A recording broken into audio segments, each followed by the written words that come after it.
Hello, my name is Robert Anderson. This will be my first video for the introduction to logic. Today we're supposed to be talking about commercials and how logic pertains to them and whether or not they're logical or not.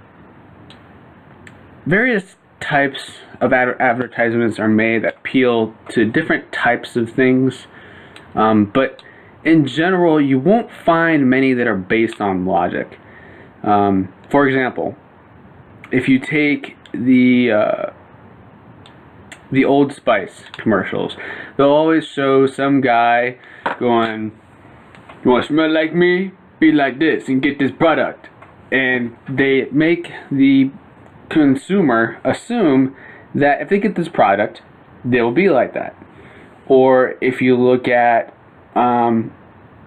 Verizon, the commercial where he's like, "Yeah, man, I used to be with this other company, but now I'm with Verizon, and because that they're this percent less, this will be better." Now, we would have to do the math and to figure out if it's actually worth it. But because that he's a famous figure, he uses our emotions to sway our opinion. Or if a commercial of another famous person, for example, Drake did a Sprite commercial where he was trying to do his music, and he's like, "Nah, man, I'm just not feeling it." And all of a sudden, he pulls out this Sprite, and he chugs it down, and he does this whole slow-mo transforming into I don't know, like a robot type of thing. It was kind of weird. But then he gets right into it.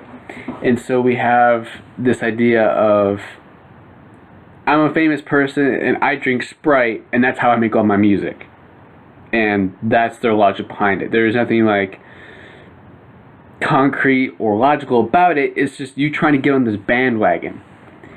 And most commercials, if you find anything factual, it'll to dog on someone else. For example, if a couple years ago there was an ad about the different types of cell phone companies.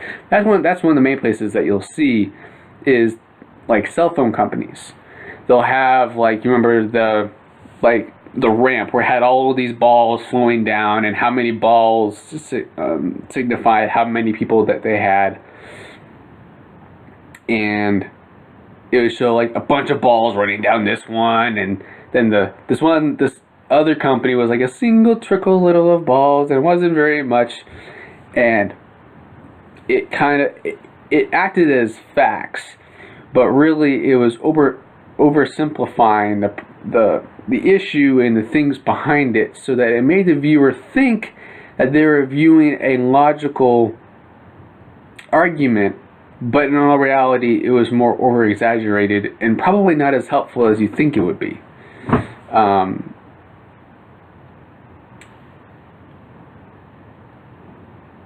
I would say most ads are meant to be emotional. They're used to draw on the emotions of the viewers and to get them to emotionally connect to their product. And on a whole, most ads are not logical at all.